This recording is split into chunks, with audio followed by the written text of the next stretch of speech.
वाराणसी में ज्ञानवापी परिसर की एएसआई सर्वे और वैज्ञानिक सर्वेक्षण की याचिका के खिलाफ मस्जिद पक्ष यानी कि अंजुमन इंतजामिया अपनी आपत्ति दाखिल कर सकता है। वहीं दूसरी ओर ज्ञानवापी से जुड़े सभी मुकदमों को एक साथ सुने जाने के मामले में भी जिला जज की अदालत में आज सुनवाई होगी।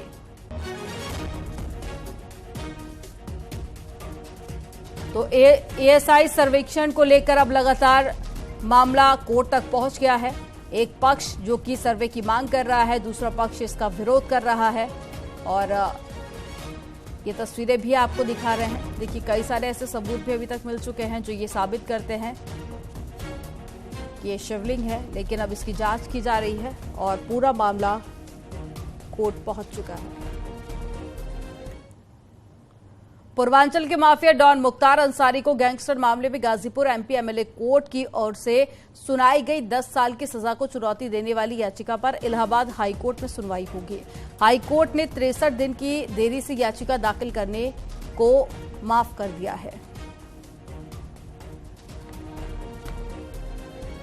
मुख्तार अंसारी को 10 साल की सजा हुई थी, जुर्माना भी लगाया गया था, जिसके बाद अब इसे चुनौती देते हुए एक और याचिका दाखिल की गई है और कोर्ट ने मुख्तार को 10 साल की सजा दी थी। देखिए, मामला पहले एमपी एमएलए कोर्ट में था।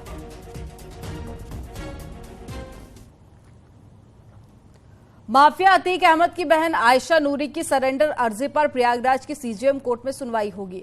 इसमें धूमनगंज थाने के प्रभारी को भी कोर्ट में पेश होना होगा। आयशा नूरी पर उमेश पाल मर्डर केस के आरोपी गुड्डू मुस्लिम को अपने घर में पनाह देने और फरार होने में आर्थिक मदद करने का आरोप लगा है।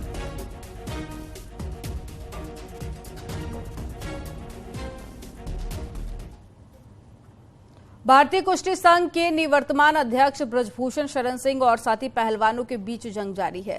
इस बीच ब्रजभूषण शरण सिंह ने अपने फेसबुक पर सभी तरह की जांच के लिए तैयार होने की बात कही और ब्रजभूषण शरण सिंह ने लिखा कि मैं अपना नार्को टेस्ट, पॉलीग्राफी टेस्ट या फिर लाई डिटेक्टर टेस्ट कराने के लिए तैयार हूं, लेकिन मेरी शर्त है कि विनेश फोगाट और बजरंग पुनिया का भी ये टेस्ट होना चाहिए।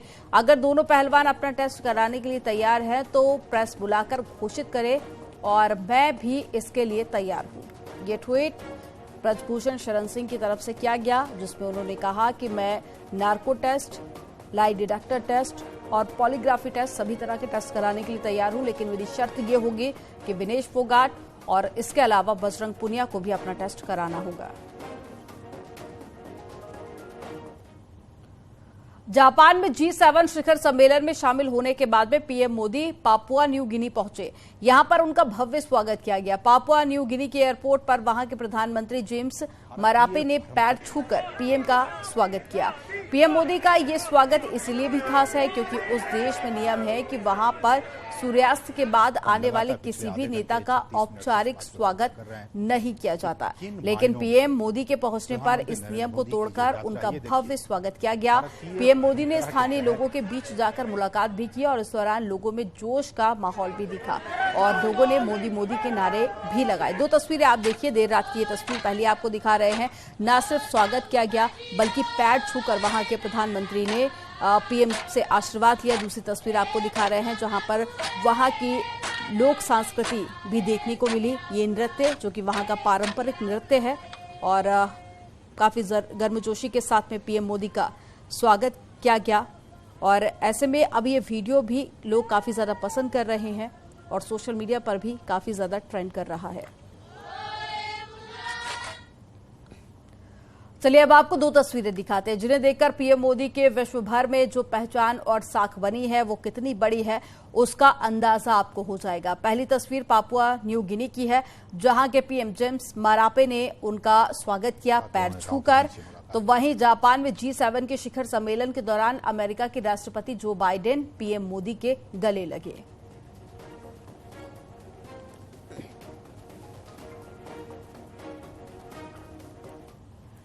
वाराणसी में गंगा की तर्ज पर अब अयोध्या की सरयू नदी में भी क्रूज चलाने की तैयारी की जा रही है। खास बात तो ये होगी कि सरयू में क्रूज दुबई की तर्ज पर चलेगा। इसी से जुड़ी एक रिपोर्ट आपको दिखाते हैं।